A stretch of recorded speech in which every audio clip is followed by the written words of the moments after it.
Welcome to the Hollywood Persona Podcast. Here are your hosts, Mitch and Ant.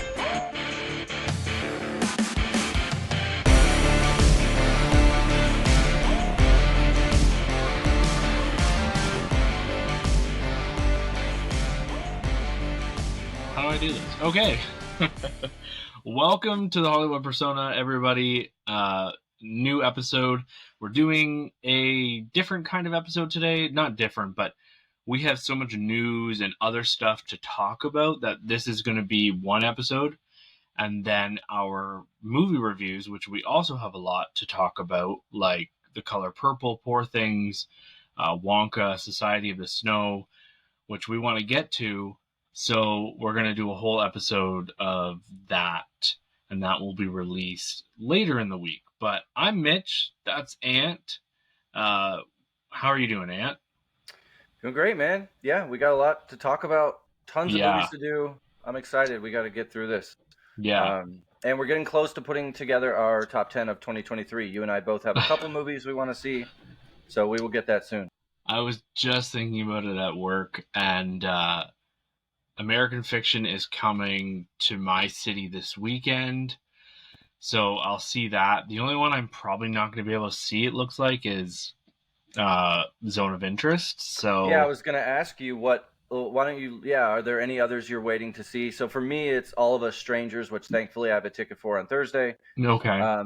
And then Zone of Interest, and I just don't know when that's going to come. If we're not going to get that in January, then I just will leave it out, I think we do it by the end of January, and if when we see the Zone of Interest, or when I see All of Us Strangers or whatever, we'll just say, hey, I think this could have been in my top 10, or not even cracked it. I don't know. Yeah, same.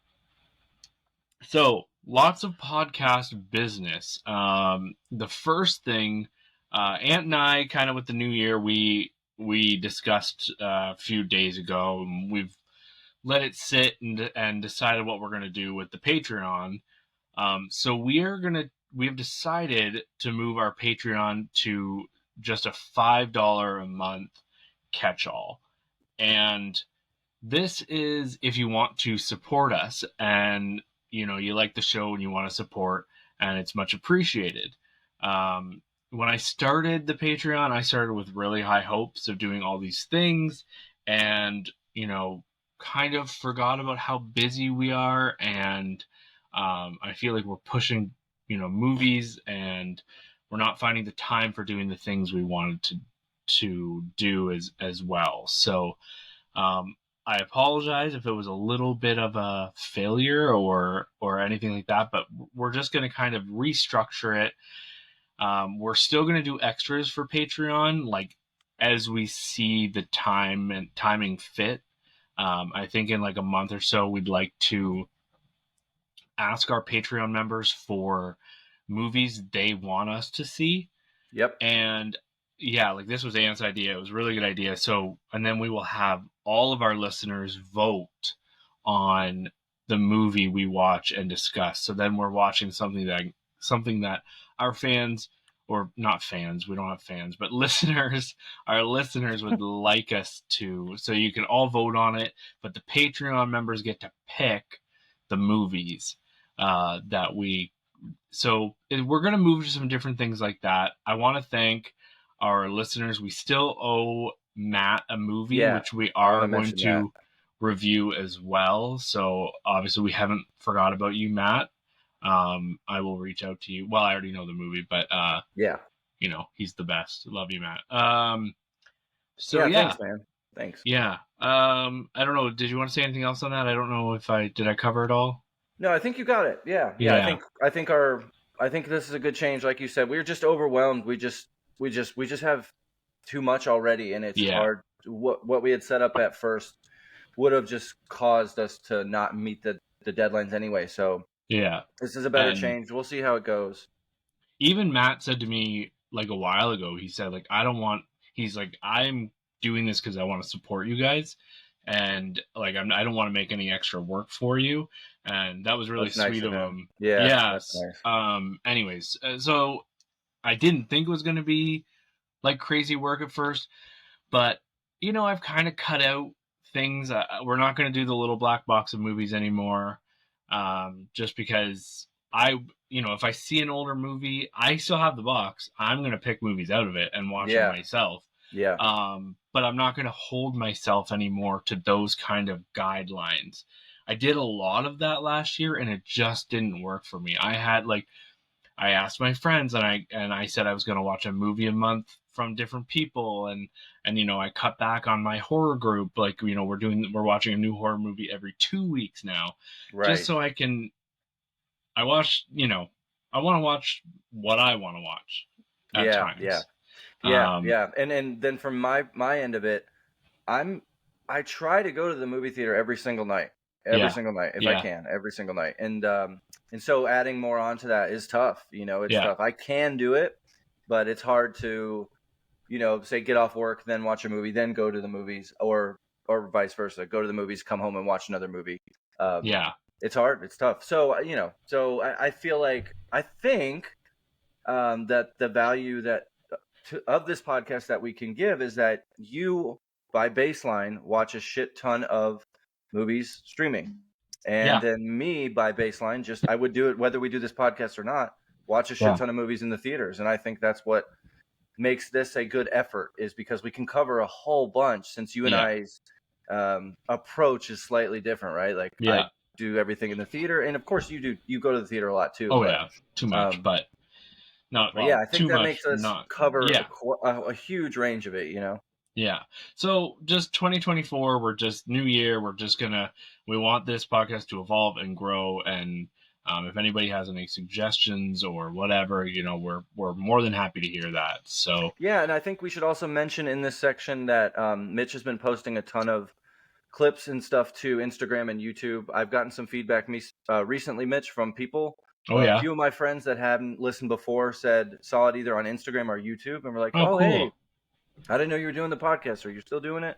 How do I follow it? Blah, blah, blah. So I had two people say something like that to me. So I love that you're posting it there. And if you need me to help cut and post, just tell me, and I'll take that on. Well, I'm trying to cut back on other things I do in my personal life, too, not to get too into the weeds, but I'd like to start writing more. I am like a aspiring screenwriter. I haven't done a ton of it, but I want to start doing the things that I want to do, and this podcast is one of them, for sure. I love this. So cool, good, me too. And so we are over on YouTube, where I post the shorts, they call them on YouTube, and the full episodes. And the full episodes have the hard-coded subtitles now, which is such a great feature. I can't watch anything without subtitles. Same. I turn them on instantly. Yeah. And so I might as well just say at the top of the show, you can follow us on Threads. I posted a lot about the Golden Globes over there when they were going on, and we had a lot of good feedback on that. Well, what I had to say was negative, but we had a lot of people responding to my negativity about the award show, so that was good. So Threads, Instagram, and Facebook, the Hollywood Persona, and YouTube. So follow us all those places. The other thing I want to say is we recently did our first box office draft for the first quarter of the year. And release it as its own episode. So if you want to listen to that, we will update that on this show, and then you won't hear another standalone episode for that until we do the next quarter. Where the next quarter we will update where the first box office draft is, and then we will pick new movies for the second quarter, kind of thing. So if you listen to the first one, we had a lot of fun. It was definitely interesting. Ant won the coin toss, so he got to pick first. I got to pick the bomb pick. So you can listen to that, and we're going to kind of update you a little bit on something that happened with that. Probably more closer to the end of the episode. So if people aren't interested in the box office draft, they can turn the episode off. Okay. But yeah. And anything else? Nope, sounds good. Let's move into news. All right, movie news. Actor Tom Wilkinson, known for movies such as The Full Monty, Michael Clayton, The Grand Budapest Hotel, Batman Begins, and much more, has died at the age of 75. No cause of death yet, as I checked. Have you seen The Full Monty or Michael Clayton? I haven't. I know I need to. I've seen Michael Clayton when it first came out, and it kind of went over my head, but I remember he is a powerful force. And he's great in The Grand Budapest. He's great in Batman Begins, and he's a really good character actor. I don't know if you know him or if you. I don't. I'm gonna have to look him up because I can't. Look up a picture. His face. Yeah. How's the standing desk? You liking it or? Dude, I love it. Love it. I'm so glad that I got it. Should have gotten it sooner. Yeah, he sent me a picture the other day of him setting it up, and he's a stander now. Yeah. I mean, I have ADD, ADHD, always have. Yeah. And sitting still is tough. Even in the theater, it is, man. I get up a lot. When I'm in a theater by myself, I'm like, oh no, because I just know I'm going to be getting up. When there's other people, I don't want to be rude, so I try and sit still. I can never tell when you're in a theater because you will still respond to my texts. And I know he's in the middle of this right now. He last night at Origin, I was like, I know it started half an hour ago or whatever. Yeah, exactly. And and I also want to say too, if I ever text or do anything, I will be in the back row. I won't have, if someone's sitting next to me or in my row, I won't do it. Same. Because I hate rude people in the theater. And I should show you this. This is such a derail, but. So, when you go into a theater, of course you pull the brightness all the way down, right? Yeah. But if you go into accessibility settings, there's another setting. Oh, you know this one? Yeah. Oh, okay. Yeah. If you triple click the side, yep, it'll go just one little bit darker, Yeah. And I do that so I can barely see it. Yeah. So go into your accessibility features if you guys want to do it too. And then you can, I've done it. As soon as I get in the theater, I click that side button 3 times, pull my brightness all the way down, mainly because I take notes. Me too. I like to pull out my phone and write a little thing down, and I don't want to be rude. Luckily, a lot of the theaters have they're bigger now. The seats are more spaced apart. And if there's not someone sitting beside you, you're not really annoying anyone. I was in Ferrari when I was watching Ferrari, and there was a kid beside me literally opening nudes on Snapchat right beside me, full brightness, texting girls and he 15 or 16, right? And I ended up getting up and moving and sitting in the row in front of him. I'm like, I don't care if he knows I'm pissed at him. I'm just I'm trying to watch a movie. I'm trying to watch Penelope Cruz, okay? It's crazy how some people can be so oblivious. It's this new generation. It's whatever. I'm sure our parents complained about us. It's not new generation because old people do it too. Yeah. They'll have their phones all the way on brightness, and the ringers stay on, and it's just that kind of person that just doesn't think about it. I don't know how it wouldn't enter your mind. I'm so conscious of what I'm doing with other people around me. I'm so empathetic. I am so in tune with how I'm affecting other people that I don't understand when other people I don't know, but other people are just like that. It takes all kinds to make the world go around. Speaking of old people, well, now I don't even want to say it, but Cindy Morgan, actress from the original Tron movie and Caddyshack, has died at the age of 69.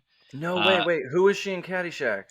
I think she's not very old. I saw a picture of her the other day.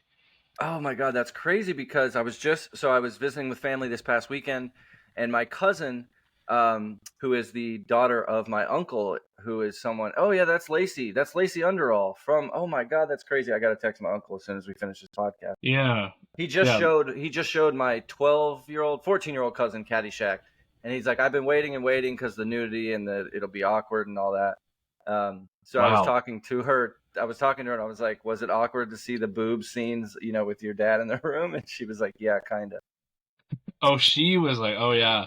That's even she's more 14. awkward. Yeah, she's 14. But that movie is such a staple. One of those that everyone quotes all the time. Yeah, so. she was really beautiful. Wow. She was. She I really haven't was. seen Caddyshack since I was little, and like it used to play on TV, and I think they cut the boobs out of it. But definitely. Yeah.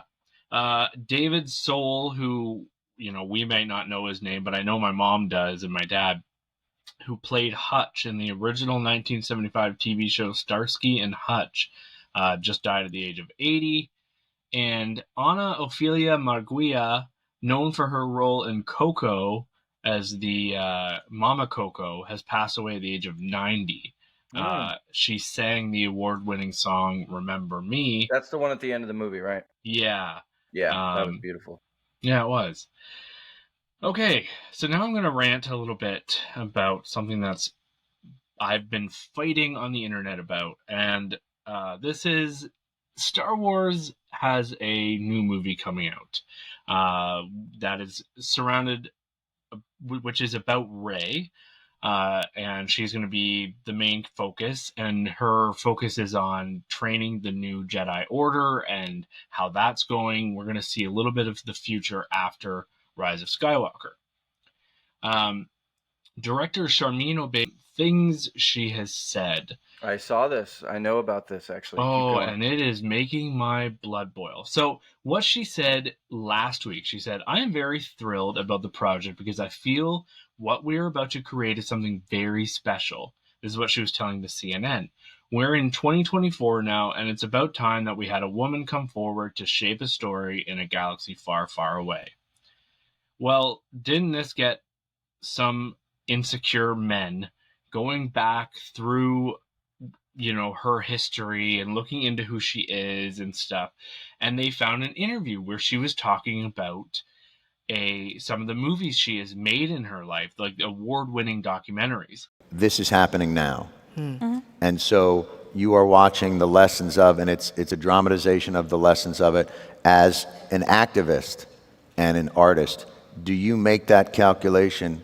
Who is my target? You talked a little bit about, I want women to watch this, and I want them to feel empowered, and I want my daughter to have heroes.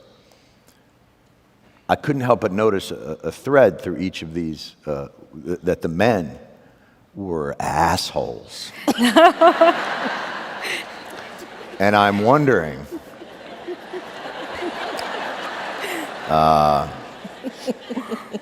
as one of them, what is the balance of activating a force for change, but also trying to permeate that patriarchy, that power structure? And is that a part of the calculation of your art as well? And what's been the reaction to that? Oh, absolutely. I like to make men uncomfortable. I enjoy making men uncomfortable. Not you, just not you. Not you. Point taken, point taken. But, it is important to be able to look into the eyes of a man and say, I am here, and recognize that. And recognize that I am working to bring something that makes you uncomfortable, and it should make you uncomfortable because you need to change your attitude. And it's only when you're uncomfortable, when you're shifty, when you have to have difficult conversations, that you will perhaps look at yourself in the mirror and not like the reflection, and then say, maybe there is something wrong with the way I think, or maybe there is something wrong with the way I am addressing this issue. So I'll read this from Screen Rant. Obaid-Chinoy's 2012 documentary Saving Face highlighted the brutal history of acid attacks on women in Pakistan, sharing the stories of two survivors of such attacks and bringing to light the realities and prevalence of these incidents. With this documentary, Chinoy sought justice for these women and paved the way for societal and political changes to address these attacks. Laws were changed because of this film and its backlash and raising awareness. Her 2015 film, A Girl in the River, The Price of Forgiveness, followed the story of a survivor of an attempted honor killing, bringing to the forefront the history of honor killings as well. And she's won Oscars for her documentaries, etc. So people want to take the facts and twist them into their own narrative. They found a old interview where she is quoted as saying, "I want to make men uncomfortable." And it's taken out of context. She actually said it as a joke. You can watch the whole YouTube. It's a YouTube clip, and it's about her, discussing these movies and how they can make men feel uncomfortable. Especially, I think she's more saying these men who are throwing acid in the faces of women or honor killings or stuff like that. It makes me think of that movie we were talking not too long ago that we watched last year, that we couldn't remember the name of, and I can't remember the name of it now either. Oh, the spider. Yeah, the spider killings. So, anyways, she didn't say this about Star Wars, but I'm in a lot of film groups on Facebook that I had to kind of tune out because all the headlines are just, new Star Wars director says, "I want to make men uncomfortable." Yeah. Something she said 8 years ago about her documentaries about Pakistan. It's just like, Yep. I don't know. So that's off my chest. That's been bothering me. All right, so then I'll say what I have to say about it. It's basically the same as you. I saw the clip at first too. I'm like, okay, interesting. Then I went and read a little bit more about it, and within context, it makes total sense. She's talking about the men that abuse people and do honor. Talking about Pakistani men and those type of men. So whatever, there's always going to be that small subset that make the most noise and then get reported on when it's really not that big of an issue. Nobody cares. We've had women direct all kinds of things that have done great. Look, like Wonder Woman, the first one was excellent. Done by Patty Jenkins, and there's so many examples. And no one used Catherine Bigelow, and even in Star Wars, Bryce Dallas Howard did a few of the Mandalorian episodes. Those were great. A lot of the Mandalorian and Ahsoka has been directed by these women, like Bryce Dallas Howard, and I can't remember, Deborah Chow, I think her name was. That sounds right. Yeah, so... And we had Chloe Zhao do Marvels, and we just had Nia DaCosta do, Eternals. Nia DaCosta do. I think it's just the news and social media being themselves, and we'll see the product. And if it's good, it'll be good. If it's bad, it'll be bad. It's not going to be because she's a woman. And it's a man writing this Star Wars movie. She's directing. A man is writing. I mean, but people want to ignore the facts. Yeah. And only the things that make them angry. But So, in other Star Wars news, though, the Mandalorian and Grogu movie has been announced, and from what it seems, that's what it's going to be called. It's going to be called Mandalorian and Grogu, but they might change that. It is starting production later this year, and it might come before any of the other Star Wars movies that we've heard of. So it will officially it will kind of be their season 4, I guess, of the show, because season 3 just ended, and I think this movie will wrap it up. Okay, cool. But Tom Cruise and Warner Brothers entered a partnership that will see them come together to make both original and franchise content. Bringing Tom Cruise back to Warner Brothers is one of the studio's main goals. Cruise has previously worked with Warner Brothers on films such as Magnolia, Eyes Wide Shut, and Edge of Tomorrow, as well as many others. And Warner Brothers says, "We are thrilled to be working with Tom, an absolute legend in the film industry. Our vision from day one has been to rebuild this iconic studio to the heights of its glory days. And in fact, when we first sat down with David Zaslav to talk about joining the Warner Brothers Discovery team, He said to us, "We are on a mission to bring Warner Brothers back. We have the best resources, storytelling IP, and talent in the business, and we need to bring Tom Cruise back to Warner Bros." Today, that becomes a reality, and we are one step closer to achieving our ambition. We couldn't be more excited to welcome Tom back to Warner Bros. And looking forward to bringing more of his genius life on screen in the years ahead. Apparently, he's going to have his own office and everything. I don't know if this means he can't work for other, production companies.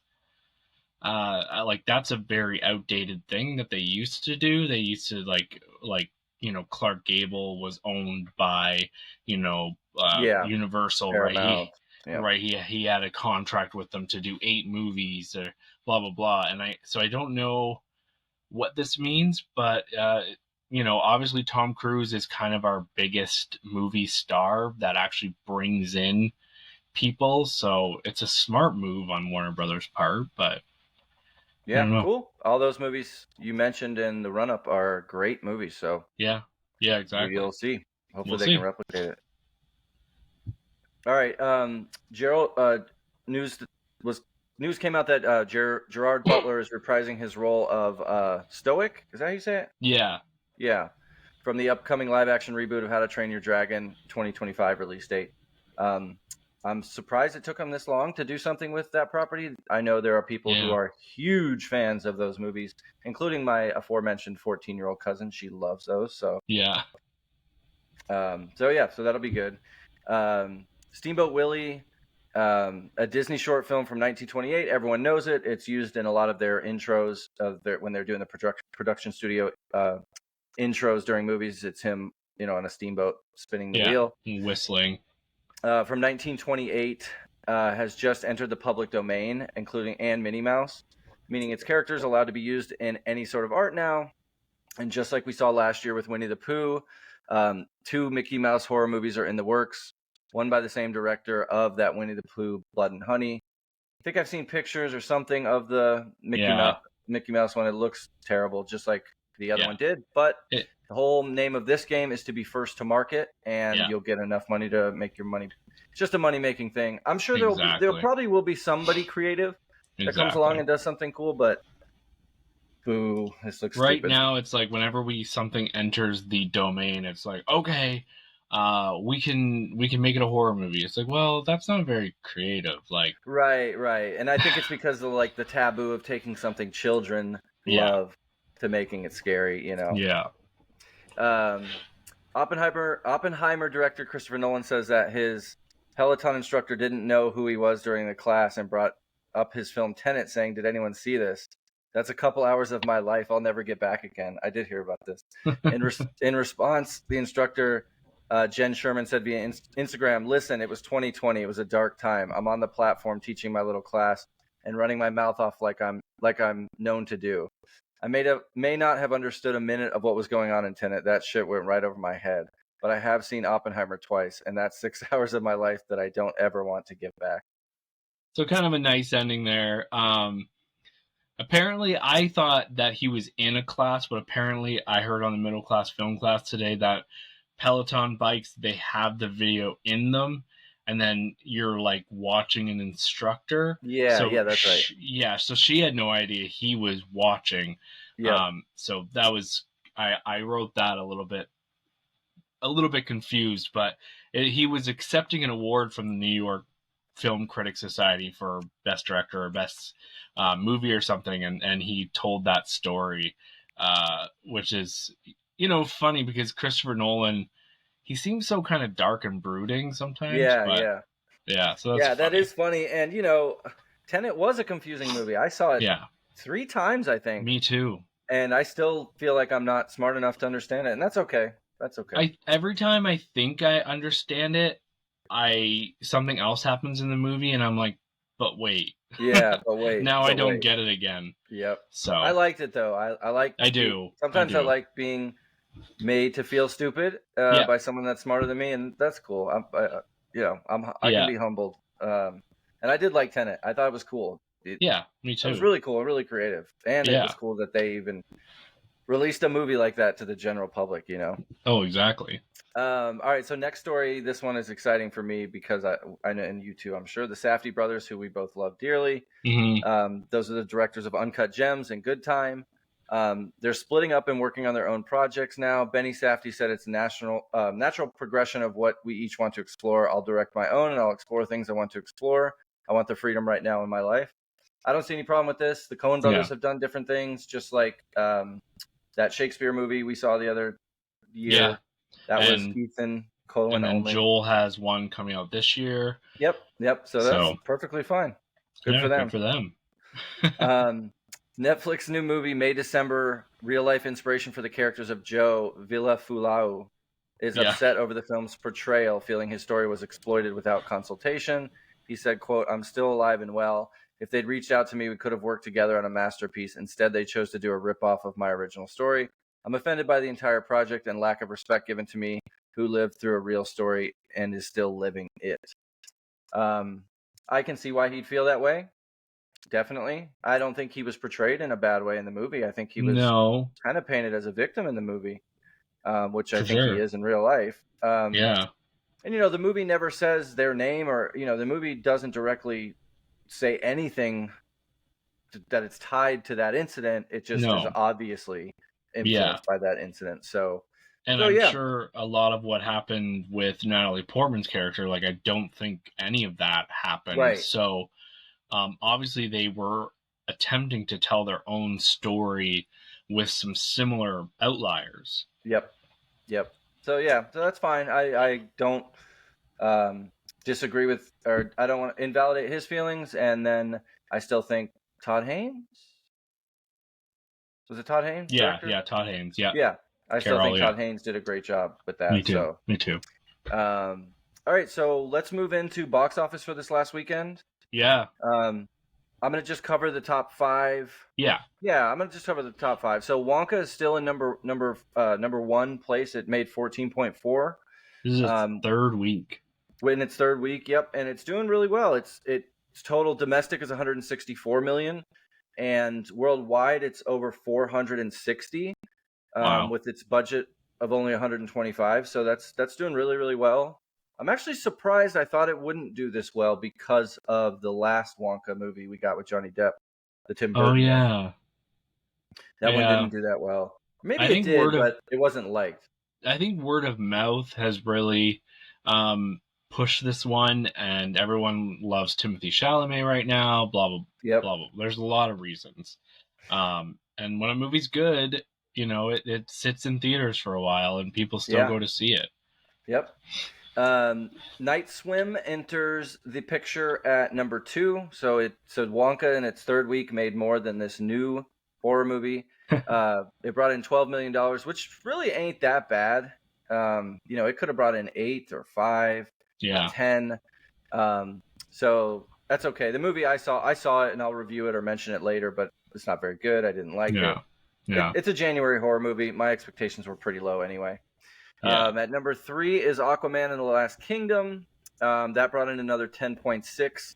It's just crossing 100 million domestically, and worldwide it's sitting at 334 million, which isn't too bad. It's not the bomb that The Flash was or The Marvels was. It's still, I think, going to struggle to make a profit. Mm-hmm. I looked at some deep dive numbers for this, Mitch. I see your note down here showing that its budget's 205. But I bet it's like 400, really. Right.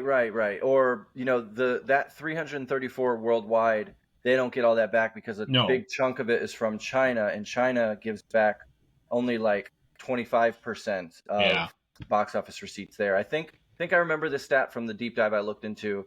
It was for the 50 million it's made in China. Only 12 or 13 of that million will come back to the studio. So that's even less than 25%. Yeah, I'll send you a screenshot so you know what I'm talking about. Yeah. But it's still not a total disaster that people were predicting or people maybe wanted.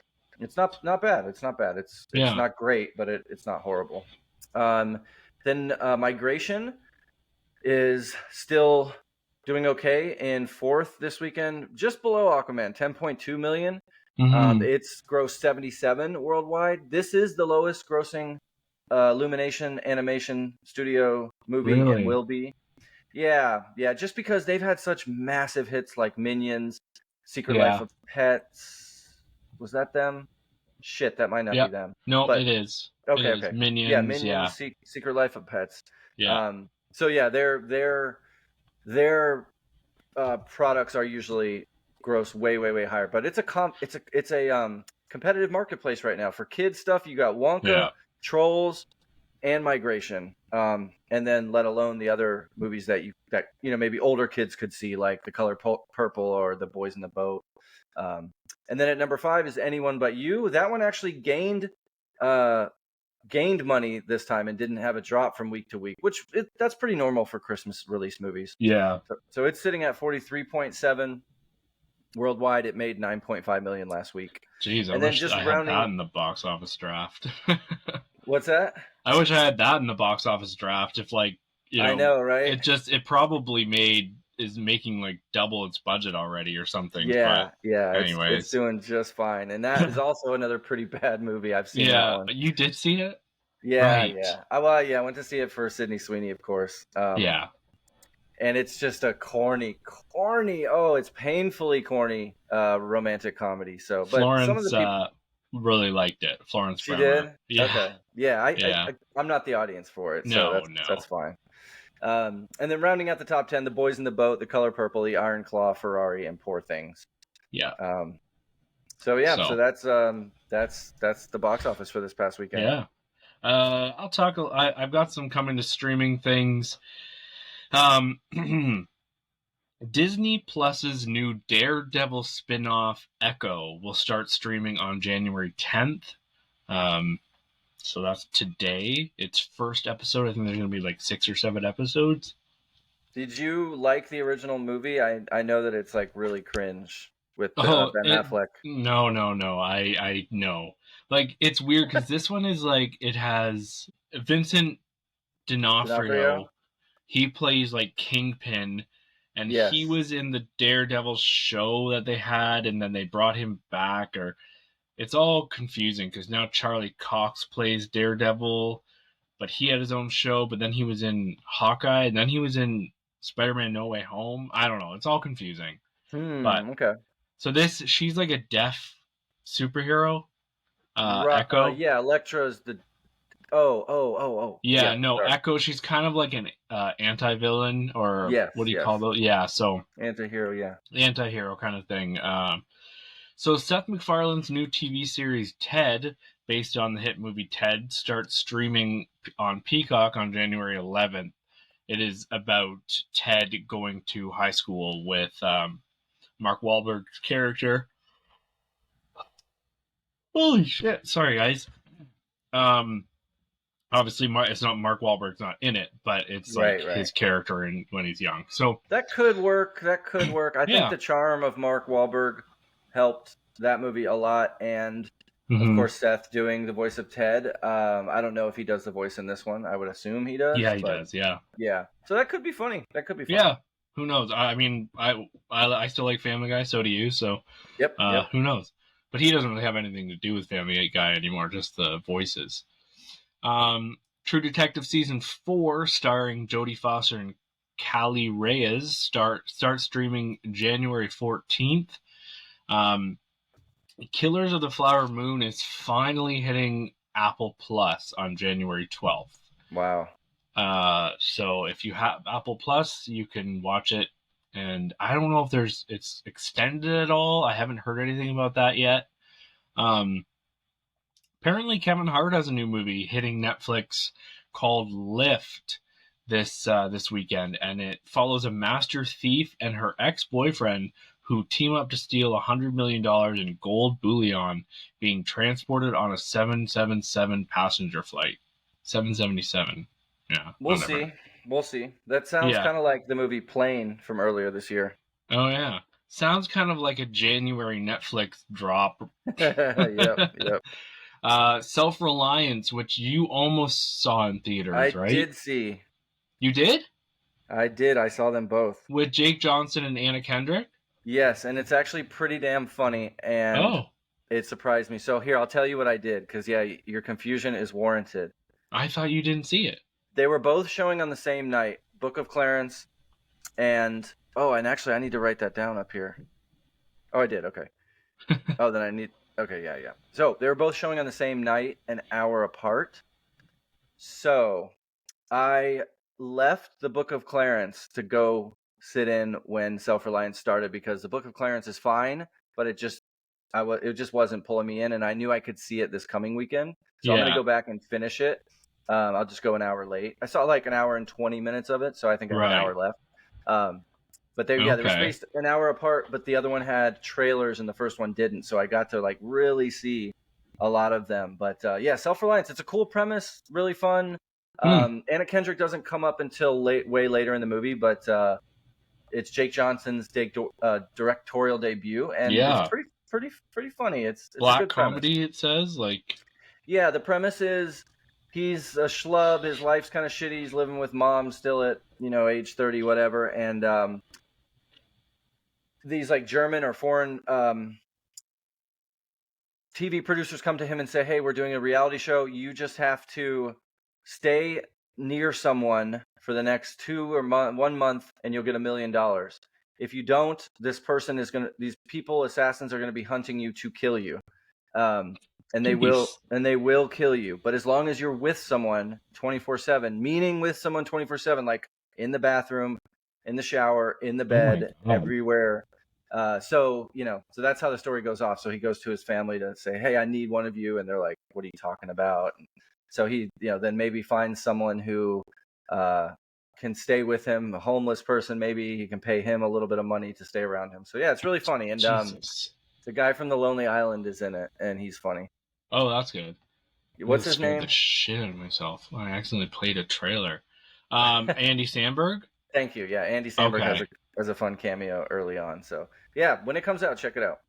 I definitely will. So that'll be on Hulu on the 12th. Kaylee Cuoco and David Oyelowo have an R-rated action rom-com called Role Play coming out on the 12th as well. It'll be on Prime Video, which I just found about today. Bill Nighy and Connie Nielsen co-star in that as well. Coming to theaters, we got Mean Girls. Like I told you, there is. It's tomorrow. It's tomorrow. Okay, early access. Yep. What is wrong with me? Yeah, sorry. I'll have to cut these yawns out. I'm really sorry, people. No, don't bother. Who cares? Jesus. The Beekeeper. Are you going to see this one? Yeah, You're definitely. See it. Definitely. It might be interesting. The Book of Clarence, which you kind of saw. And then Soul is being re-released this weekend. Disney's or Pixar's that went straight to Disney Plus is now getting a theatrical release. And you know what else is coming out? I just checked. What? All of Us Strangers is actually in more than just the one theater. Oh, okay. See, I saw the 5th. Wait, this weekend is the 15th, isn't it? No, I don't know. I saw like it was the weekend after, I thought, but just keep an eye out. I think you're going to be seeing All of Us Strangers slowly popping up. But doesn't it just feel too late? Like, people are liking it, but it's not going to get any award attention. I know. It doesn't make any sense to me. I don't know. It may be. I don't know. You're right. People seem to love it and are like hugely praising it, but we're not seeing it at any of the awards. So yeah, I just don't know. So before we get into how our box office draft is doing, can you we want to talk about the Golden Globes, which happened on Sunday night? Yeah, let's talk about it. I know you watched some of it. I watched some of it. Yeah, I watched half of the first half, so like almost 2 hours of it. Poor Joe Coy. Yeah. I mean, he kind of frustrated me a little bit because he was saying his jokes and then kind of throwing the writers under the bus by saying, I didn't write that one. They can't all be funny. I just got this job 10 days ago. It like he's up there making all these excuses, and I just kind of thought, as a stand-up, don't do that. Just you got to own it. Just own it and laugh and I mean, I don't know. Yeah. No, you're not wrong. You're not wrong. Like, it does suck that he took the job 10 days ago. It's the Golden Globes' fault, or I don't know, society's fault that nobody wants these jobs because it's a thankless job, and they're gonna dig through your old jokes, just like we saw with Kevin Hart with the Oscars. So that sucks. It sucks that people have to deal with that. But he didn't do well. I like him as a comedian. He had a movie of his own earlier in 23 that I went and saw. I forgot what it's called, but yeah, you remember it? It was a Filipino movie because he's Filipino, and it was like his life story. It didn't do well. I don't think I remember that. It was called Easter Sunday. Oh, it came out in 2022. Yeah. Okay. Yeah, it wasn't very good. But yeah, so I'll mention some of the notable winners. Yeah, I gotta say the winners made me pretty happy. So me too. Yeah. Me too. So Lily Gladstone won for lead actress. Yeah. And that was kind of cool to see. She was up against Annette Bening for Nyad, Sandra Hüller for Anatomy of a Fall, Past Lives, Maestro, Priscilla. Man, did you see Kaylee Spaney from Priscilla at the Globes? No. Even at the Globes, I watched a little interview clip of her. She just looks like a teenager, like she's 15, Yeah, you should look up her interview, and it's just funny. She just looks so goddamn young. So Gladstone had that one in the bag, which is her speech was great. Yeah. Yep, it was great. So so then Poor Things won for Best Musical or Comedy. That was cool to see. Well, this is what I want to talk about. So I know we were texting about this. It's just like, to me, I always thought going forward at the Oscars, the competition was going to be between Oppenheimer and Barbie. And I feel like that's completely shifted. Now, Poor Things is in the mix. Killers of the Flower Moon is in the mix. And because all of a sudden, I thought Barbie was going to win musical or comedy. And then Poor Things gets it, which I'm very happy about. I love Poor Things. I'll tell you why I think this is. I just think it's a little shocking. And then, we'll talk about, Emma Stone getting her... So the reason that this happened this way, I think, is because the Globes have that stupid box office achievement award, which they gave to Barbie. Look at your face. It made me so mad. So that's why I think the voters of this board were like, oh, well, Barbie's going to win that award, so we can give this one to the real movie, That's my guess. Hey, Barbie, hey, Golden Globes, that's what the money is for. Exactly. They don't need a prize to say, look at how much money you made. Anyways, it's so stupid because if going forward it's just the list of movies that made the most money, then there's no competition. We already know the one that made the most money is going to win every year. So that's what I mean. How are you going to? So if next year they don't give it to the movie that made the most money, it's going to be like, okay, what's your criteria then? It's so dumb. If these movies made a lot of money and we're going to vote on them and pick the one we like the most, I don't know. It's really, really, really stupid. It's so stupid. Paul Giamatti wins for The Holdovers. So that cool. was great. His speech was awesome. I watched The Holdovers again this past weekend. Oh my God. I love that movie. I'm going to make it a Christmas movie every year. I showed it to 6 family members I was with, and they all loved it. They all were like, oh my God, it's so sweet. And speaking of... Divine Joy Randolph won for supporting, which was so exciting to see. Yeah. She had a lot of cleavage. Holy, she was that Dude, dress. Her boobs were like all of her. And I love her, but I don't know. Was it the best supporting performance of the year? Because Lily Gladstone's going to take it at the Oscars. I don't know. It's tough to say. It'll be interesting to see. Yeah, I mean, since they split the categories into two, musical or drama. Exactly. That'll be interesting to see. So then next, Cillian Murphy won for Oppenheimer. No big shock there. Emma Stone wins for lead in musical or comedy. Who was she up against? So she was up against Margot. She was up against the chick from Fallen Leaves, Alma Puesti. Right. Okay. Natalie Portman in May December. Jennifer Lawrence in No Hard Feelings, which was an interesting choice, but that is a good comedy. And Fantasia Barrino from The Color Purple. So that's not that hard to see that she would win. I mean, I could have seen maybe Portman winning that against that, or Margot Robbie from Barbie. Yeah, I think the Oscars are going to be really interesting to see who's nominated. Me too. Who wins? Nolan took Oppenheimer for director. Yeah. Boy and the Heron won for animated. That was cool because that's not an English language movie, so that's kind of cool to see. Yeah. Kind of was expecting Spider-Man Across the Spider-Verse there, but I don't have a problem with it. It almost feels like they're like, okay, we can give Spider-Man their Oscar or Golden Globe when they make part 2, and we want to give it to Miyazaki. Oh, wow. Yeah, Miyazaki. Miyazaki's last movie. That apparently it's his last. So, and I really like Boy and the Heron, so... It was cool to see Ayo Edebiri on stage she won it for The Bear, but we both liked Bottoms a lot, and it was cool to see her up there. You could tell she was nervous, and she looks so young. She does, man, and I was just happy for her because me too. She seems like a genuinely fun and cool person, you know. Yeah. Anatomy of a Fall won for non-English language movie against Fallen Leaves, Io Capitano, Past Lives, Society of the Snow, and The Zone of Interest. It's interesting to see The Zone of Interest and Past Lives, because those are both American films.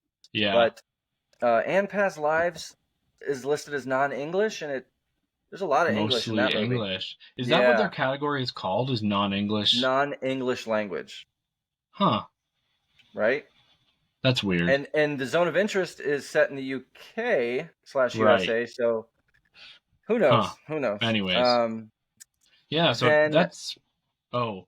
I want to do one more. Screenplay went to Anatomy of a Fall. Yeah, that's what I was thinking of. So 2 wins for Anatomy. That's awesome. Yeah, I thought so too. It was cool to see the holdovers, Anatomy of a Fall, Barbie, Poor Things. Like everyone, the award seemed kind of spread out enough to get a speech from everyone. You know. Yeah, and everyone who won, I was like, that's great. So, it's hard when there's so many people you love. Like, I love Portman. I love Danielle Brooks from Color Purple. Like, you know, I love her. But anyways. All right, so you want to move on to the box office game? Yes. So anyways, basically, the big news is when we picked Ant, we both picked a movie that would replace one of our movies if one of our movies was the date changed or, you know, whatever happened. And that has already happened. John Boone. Oh my God, my name's today. How do you say it? Bong Joon-ho. Thank you. Bong Joon-ho's Mickey 17, starring Steve Yeun and Pattinson, has been pushed, taken off indefinitely. So, which isn't a huge surprise, seeing as all of us were kind of haven't heard anything about it. Yeah. So Ant has to take his alternate pick, which is fine. I'm sure Mickey 17 probably would have made some money, but I can't remember what your alternate was now, and I can't find it. But anyways. I know, I'm looking for it too. Keep going, I'll find it. As of right now, I've found some budgets, and I've found some... But the only movie that has currently made any money is my movie Night Swim, which has a $15 million budget, and worldwide it's made $17 million. So, but the other budgets I found were The Beekeeper. It has a $40 million budget. Imaginary has a $13 million budget. Okay, can I interject here? Yeah. Mickey 17 was my alternate pick. No. Yeah, man. Hold on. So now what do? I hope nothing else moves. I knew I had it somewhere, but looking at the sheet. Okay. So Mickey 17 was your backup pick. So now you have to pick a new backup pick then. I mean, I would pick Godzilla, of course, but that's not really fair because that wasn't a choice when you and I did the draft. Yeah, but it is now. I'm putting it in. All right. Godzilla X Kong. So that's your backup. Okay. Oh, yeah. Right. That's my backup. All right. Yeah, so it's not in there. So it's your backup, and luck of the draw, if another one of yours moves, then whatever. Okay. All right. That's fine. So my studio, Mitch's studio, is at a whopping minus. Ant is way more in the red because I was able to scrounge up more of his budgets than mine, but it doesn't mean anything right now. But Dune 2 has a $122 million budget. Argyle has a $200 million budget. That is insane to me. And again, I'm going to keep my eye and try to find... we'll keep looking. Because these get refined over time, Once the movie releases, then more digging gets done, and we can find out. Exactly. Yeah. And Madame Web has 80 million. And obviously these movies are being reported on because they're the bigger movies and people are like, whoa, look at these budgets. And Argyle, there's already a few articles saying, can this movie get make back its budget? So Ant Studio is in the red minus $402 million. Woo! Let's go. Yeah, so this is just the first week. We won't, I'm not going to bring it up every episode, but I just thought, as a first time. And we can mention, so Mitch has The Beekeeper, Mean Girls, Bob Marley, Night Swim, Imaginary, Lisa Frankenstein, 47 Days with Jesus, Drive Away Dolls, and Arthur the King. And that was the bomb pick. Right. And I have Dune 2, Kung Fu Panda 4, Ghostbusters, Argyle, ISS, that space movie, Book of Clarence, Roadhouse, the remake with Jake Gyllenhaal, and Love Lies Bleeding. And Madame Web. So it'll be interesting. I have 2 movies that are opening this weekend. You have 1 movie that's opening this weekend. So it'll be interesting to see. Yeah, we'll start seeing some movement here. Yeah.